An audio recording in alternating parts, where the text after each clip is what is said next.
This is BigBrotherNetwork.com here with Big Brother Houseguest Spencer. Spencer, tell Big Brother Network readers about you and your background. What about you would have stood out during the casting process to get you here? Yeah, my name is Spencer Clawson. I'm from Conway, Arkansas, 31. I'm a conductor with the railroad. That's always something that people like to ask me questions about. Yeah, I think that kind of stood out in the casting process. You know, I wasn't the typical bartender or waiter or whatever.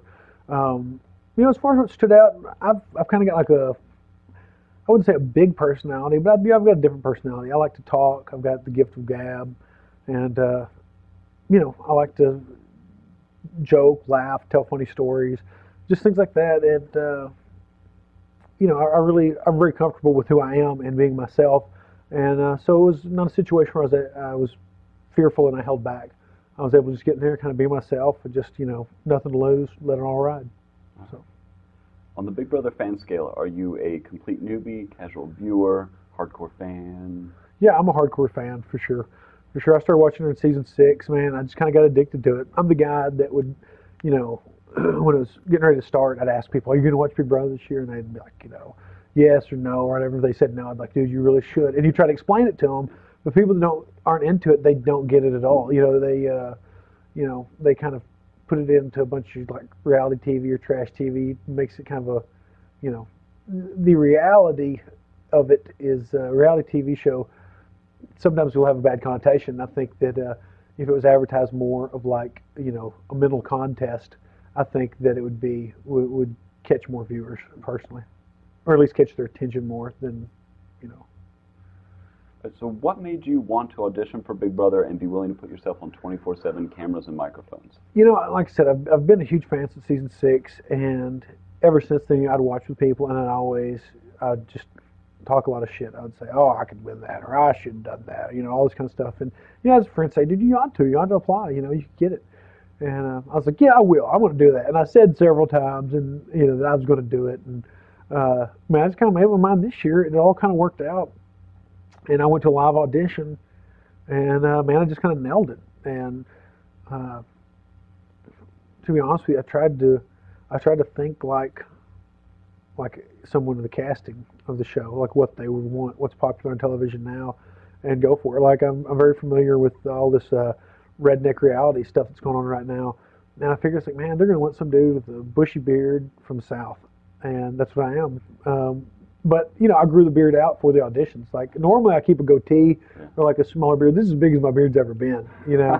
And but you know, I think it's perfect because it kind of works into maybe having my intelligence underestimated by the other house guests. So I mean, it's perfect. I was talking earlier about Benjamin Franklin when he went to France to petition the King of England to help finance the colonial army against Great Britain. You know, he could have worn very nice silks and linens and stuff, but he wore a coonskin cap because he kind of gave them what they wanted, and that got him into a power position. And that's kind of how I feel about my beard. You know, maybe this is my coonskin cap. Name one trait about yourself that you think will help push you forward in the game. Yeah, personality. Yeah. Yeah, personality. All right, so do you have a strategy for Big Brother? Physical, Yes. social, what are you thinking? It's going to be primarily a social game, physical when it has to be. My plan is just to go in there and be likable. You know, everybody's going to say, I've got to be in this house for X amount of days. I'd rather be here with Spencer than with whoever else. And as long as I can maintain that, being somebody else they'd rather not be around than me, I think that's going to be a huge advantage for me in the game. You know, I am likable. I like to talk. I can get to know people, you know, find out lots about them. A lot of people play very emotional games. Hopefully I can hone in on that. And the ones that do, I'll milk that. The ones that don't, you know, I'll have other characteristics stand out. You know, maybe my physicality, and I don't want to be too good in challenges, but I don't want to be so bad that nobody want me in alliance with them. You know, and I'm just going to kind of not wing it. That would be a bad way to put it. But I'm going to play. I'm going to play it one day at a time. Okay. You know, thinking ahead, but not getting ahead of myself at the same time. So picture this: your ally's on the block, and you're competing for the power of veto. To win that veto and save your ally, would you be willing to, yes or no, accept the following punishments? Burn the clothes you're wearing. Sure. Take a chum bath every hour for a day. Sure. Shave your head. Not a problem. No, I will not do that. Eat slop for a week. Sure. For a whole month. Yeah.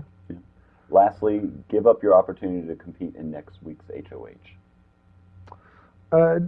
Totally depends on circumstance, but if it's a close ally and I think that numbers are down, yeah, you got to gamble. I mean, the whole thing's a gamble. So, absolutely, you got to play it week to week. Competing in HOH would make any difference if your ally went out the door, and because statistically you have there's pretty much a chance you're going to lose it anyway. You might as well be better to keep your ally, and hopefully he can play for HOH and he or she, and be better off that way. All right. So imagine it's the last night of the season and you've made it to the final two. Would you rather the jury vote for you based on emotional connections or competitive victories? Dude, I don't care. Whatever they want to vote for me on. That's kind of part of my strategy is to kind of intertwine myself in with these people, and if they just love me to death, want to give me the money, great. If they think I played an awesome game, great. Overall, I want people to sit back and after the season's over and be like, dude, Spencer, he kicked ass. He played one of the best social games that Big Brother's ever seen, and he was able to win challenges when he needed to, and kind of like the social, mental, physical, almost like the trifecta. I want to not be, there are no perfect players, but there are people that can play pretty close to a spotless game. I mean, there's too many moving parts to it to not screw up. At some point, you're going to have a bad day. You're going to have, maybe a flaw in your game where you expose something that maybe you don't need to.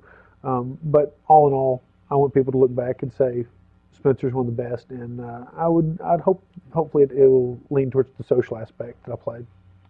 All right, now, lastly, tell our readers at BigBrotherNetwork.com why you are the house guest to root for this season. Yeah, I'm the house guest to root for this season for a lot of reasons. I'm kind of like non-standard dude on the show. I mean, I'm 31. I don't know the ages of some other house guests, but I'm sure I'm going to be in the top age group. Man, I'm just a normal dude. As far as the readers go, last year I was a reader. I'm a dude that just kind of made a goal. I love this show, and by really lots of luck and just kind of be in the right place at the right time, and being able to feel comfortable enough to not get camera shy, at the wrong time or something like that. I was able to realize, make my dream become a reality, and I think that is worth rooting for right there.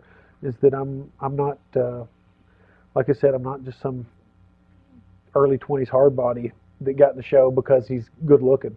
I'm a guy that I think my whole casting is personality based, and I hope that I appear very likable to them. I hope they like me and can relate to me because, like I said, I tend to be a very likable person. Well, thank you, Spencer, and good luck. We'll be watching. Thank you very much. I enjoyed it.